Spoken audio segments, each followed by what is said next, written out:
Capítulo 3. Curar nossa pior ancestralidade. Em 9 de abril de 2020, aos 15 anos, morreu em Boa Vista, na UTI do Hospital Geral de Roraima, o adolescente Yanomami Alvanei Shirishana, após dias de febre e dores por todo o corpo. Assim como de tantos outros jovens indígenas, foi roubada precocemente de Alvanei a chance de trilhar seu caminho. Embora ele tenha sido o primeiro indígena brasileiro a ser oficialmente contabilizado como vítima da Covid-19, essa triste distinção, na verdade, parece caber à cacica Luzia dos Santos Lobato, que morreu aos 87 anos em 19 de março de 2020. As estatísticas oficiais não a incluem porque a terra em que viveu nunca foi demarcada. Luzia foi uma liderança matriarcal indígena de grande importância para a criação da Associação Indígena Borari, de Alter do Chão, no estado amazônico do Pará, onde exerceu por muitos anos um papel essencial em rituais, danças, culinária, artesanato e contação de histórias na comunidade. Em torno dela se estabeleceu um cacicado exclusivamente feminino, que modificou para melhor uma antiga tradição do povo Borari. Sua liderança ganhou expressão no início dos anos 2000, quando se espalhou pelo Baixo Rio Tapajós o movimento de autorreconhecimento de aldeias indígenas que atravessa o continente americano há 5 séculos. Por não se sentirem representadas pelas lideranças masculinas, as mulheres Borari criaram um núcleo de mulheres Sapu Raiz Borari, que representa cerca de 180 famílias. Resistindo aos madeireiros, à especulação fundiária em seus territórios, ao turismo e ao embranquecimento cultural e biológico, esse movimento transformou os modos tradicionais de organização comunal indígena para que seja possível a negociação legítima com o Estado. Durante o longo velório que atravessou a noite, a passagem da cacica Luzia foi chorada pela comunidade, incluindo seus 7 filhos, 17 netos, 14 bisnetos e 1 tataraneto. Apesar de toda a importância cultural de Luzia, o Ministério da Saúde não reconheceu que ela havia sido a primeira pessoa indígena morta pela Covid-19 no Brasil, porque o Estado brasileiro, até hoje, não reconhece a aldeia Borari de Alter do Chão como território indígena. Até o dia 30 de junho de 2021, 163 povos indígenas diferentes haviam sido infectados pela Covid-19, totalizando 56.174 pessoas contaminadas, das quais 1.126 morreram. O índice de letalidade entre os indígenas foi quase o dobro do encontrado na população brasileira em geral. Esse fato embasou o pedido da Articulação dos Povos Indígenas do Brasil ao Tribunal Penal Internacional para que o presidente Jair Bolsonaro fosse processado por crimes contra a humanidade e por genocídio, ou seja, por ações e omissões deliberadas com a finalidade de extinguir etnias. Em todo o planeta, desde os primeiros contatos entre povos originários e invasores, acordos territoriais foram protelados, sabotados e rompidos pelos recém-chegados, sempre em busca de extorquir, pilhar e desapropriar. Aconteceu com os judeus na luta contra as invasões de babilônios e romanos, com os lacotas na luta contra a expansão estadunidense, com os guaranis na luta contra a agressão portuguesa, com os irlandeses e os aborígenes australianos na luta contra a dominação inglesa. E acontece com os Yanomamis na luta contra a infestação de garimpeiros brasileiros, com os palestinos na luta contra a corrupção israelense, com os Xoklengs na luta contra a invasão agrícola em Santa Catarina, com os uigures na luta contra a opressão chinesa. Vivemos numa sociedade injusta e desigual, em que os mais fortes sistematicamente predam os mais fracos. Isso se revela sem pudores nas guerras, na composição dos parlamentos nacionais, na política tributária, no acesso aos serviços de saúde, nas filas para vacinação e transplante de órgãos, nas admissões em escolas e universidades de alto nível, no preparo da comida, no cuidado das crianças e na higiene do vaso sanitário. A imensa maioria de pessoas pobres cabe trabalhar muito para receber pouco. E aos miseráveis nem isso é concedido, pois o desemprego é crescente em quase todo o planeta. Para a maioria das mulheres, estabelecer relações de igualdade, respeito e amor com homens continua a ser uma utopia. Para os negros nas Américas, para os tchetchenos na Federação Russa e para os párias na Índia, as conquistas só vêm após uma luta renhida. Para as distintas populações indígenas nas Américas, o contato com os que cobiçam suas terras continua a ser definido pelas palavras de sempre: invasão, garimpo, extermínio, desnutrição, intoxicação, imunodepressão, epidemia.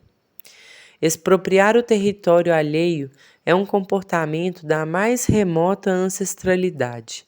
Em inúmeras espécies animais, o instinto de competição por território regula as relações entre indivíduos da mesma espécie. A mesma coisa acontece em inúmeras culturas humanas. Para nossa infelicidade, esse hábito vem de muito tempo atrás. Por todo o nosso passado histórico e durante toda a nossa pré-história, foi comum que algumas pessoas fossem oprimidas por outras, tanto no interior de grupos em que todas eram de algum modo aparentadas, quanto entre grupos distintos. O acoplamento entre os comportamentos de opressão e submissão foi e continua sendo essencial para aquilo que denominamos, com ou sem ironia, organização social. Nas palavras do filósofo Fernando Haddad, a espécie humana é uma superespécie do ponto de vista biológico, composta de semi-espécies do ponto de vista cultural. A diferença da biologia, contudo, quando uma semiespécie cultural completa o processo de especiação, produz-se contradição e não diferença. A especiação cultural não produz uma nova espécie biológica, mas um cisma cultural no seu interior. Não será nada fácil mudar, já que a inércia desse cisma é assombrosa. Toda nossa ancestralidade animal evoluiu sob competição feroz e generalizada, dentro e fora da espécie. A predação é, sem dúvida, uma das mais antigas interações ecológicas na Terra, possivelmente existindo desde o início da evolução da vida. Dos seres unicelulares mais antigos até os jaguares, os tubarões e os seres humanos atuais, matar para se alimentar tem sido um imperativo evolutivo prevalente.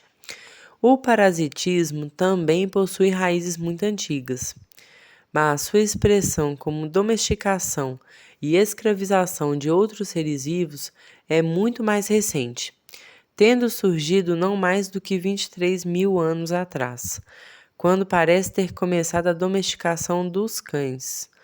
Quando examinamos de perto os habitats mais belos do planeta, pulsantes de vida e cores como os recifes de corais e as florestas tropicais, se revelam arenas multifacetadas de combate até a morte. Viver é muito perigoso, pois as cadeias alimentares são extremamente complexas e interconectadas. Considere, por exemplo, o polvo, um predador bastante ardiloso e eficaz.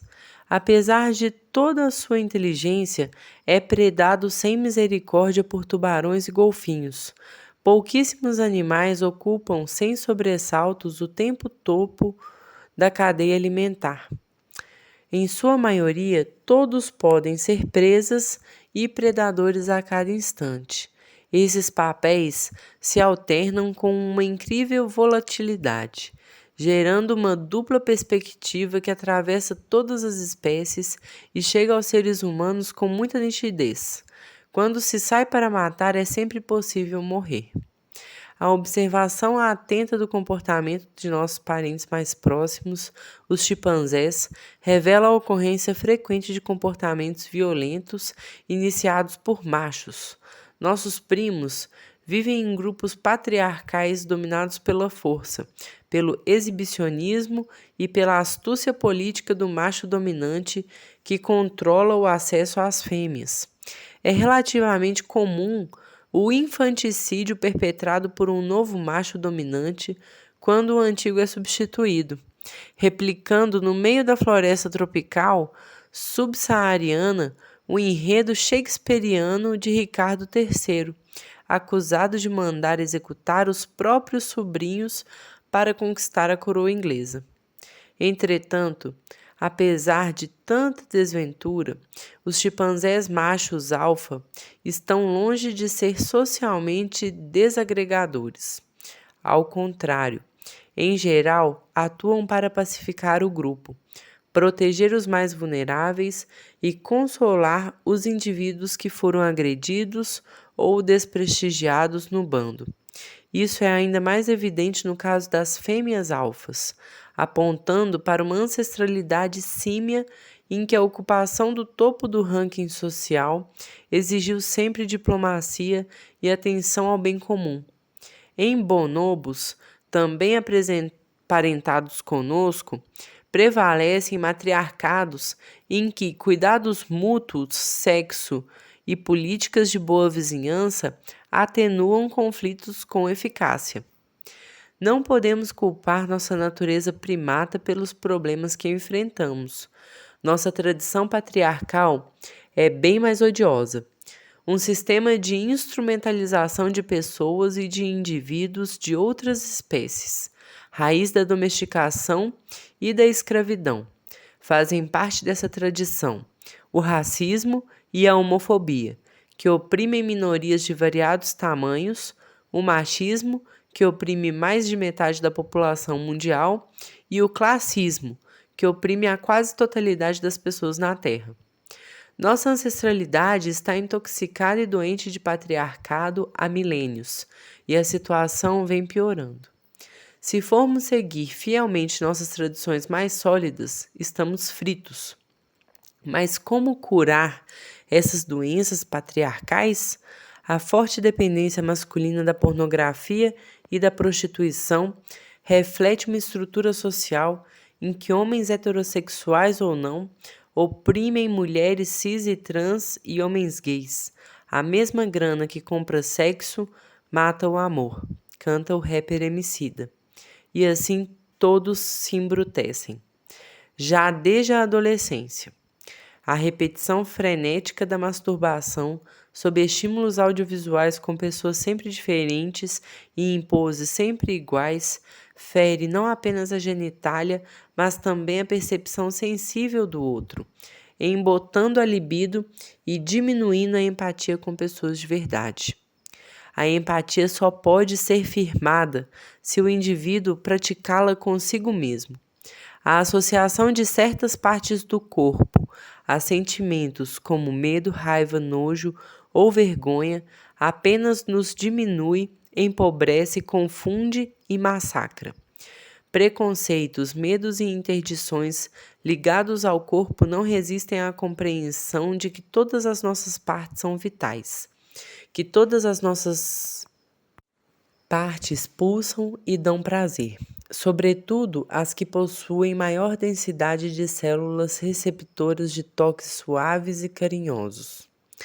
A inconsciência e a incompreensão do próprio corpo alimentam a violência patriarcal.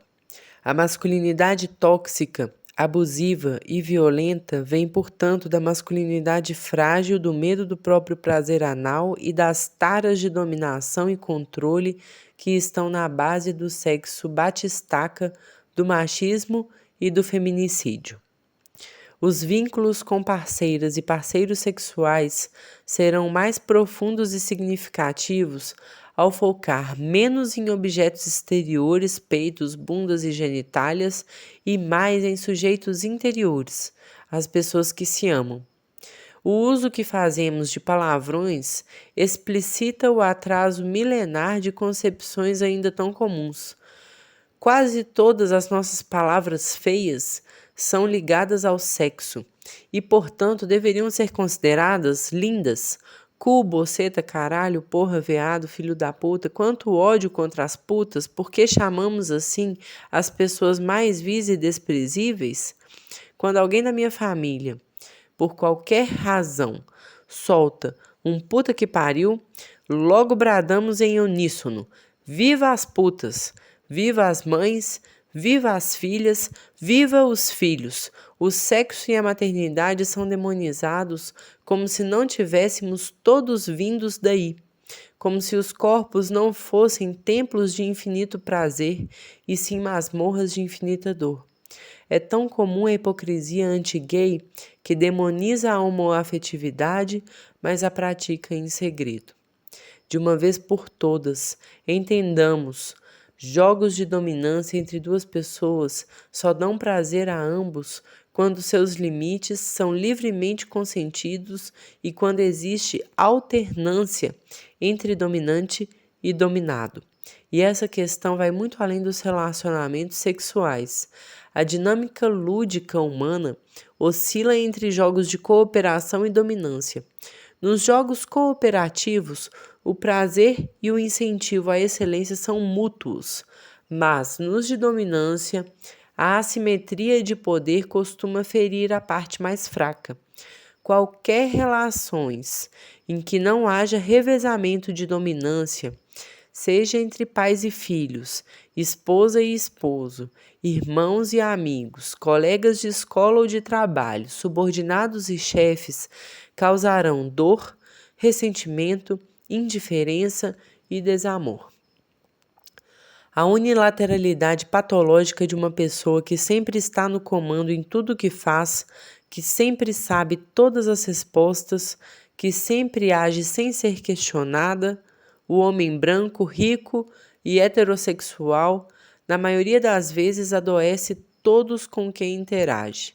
Se não corrigirmos esse rumo, nosso futuro não será nada desumano, mas sim humano, demasiada e horripilantemente humano, como o pior de nossas tradições. O que nos cabe é confrontar as partes doentes de nossa ancestralidade. A inércia é enorme, mas apesar das dificuldades, precisamos encarar a necessidade de fazer a curadoria criteriosa de nossas tradições. Nunca, em tempo algum, nossa espécie teve tamanha necessidade de curar sua abjeta herança cultural quanto agora. A persistência transgeracional de comportamentos destrutivos é compreensível, pois somos o resultado de milhões de anos de exclusão, violência e desrespeito a tudo que não é identificado como eu ou nós. O rato toupeira pelado é xenófobo e o chimpanzé também é.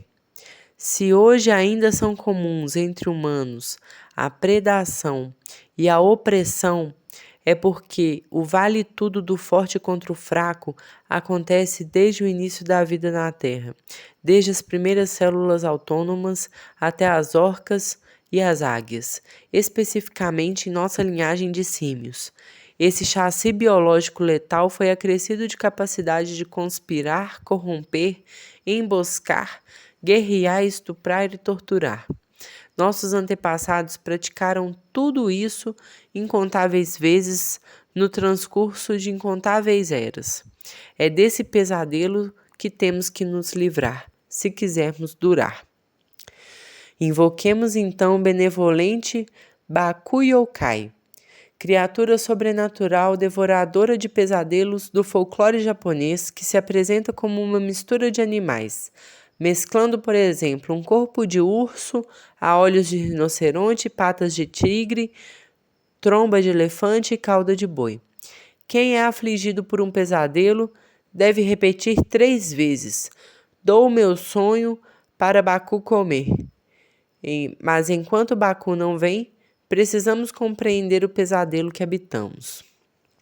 Segundo a tradição hindu, quando o Senhor Krishna deixou a Terra há cerca de 5.000 anos, iniciou-se uma era do vício, o Kali Yuga, marcado pelo governo de pessoas desprovidas de espiritualidade, sem respeito pela ancestralidade e sem compromisso com as gerações seguintes, cada vez mais exigentes de sacrifícios alheios, mas eles mesmos incapazes de fazê-los.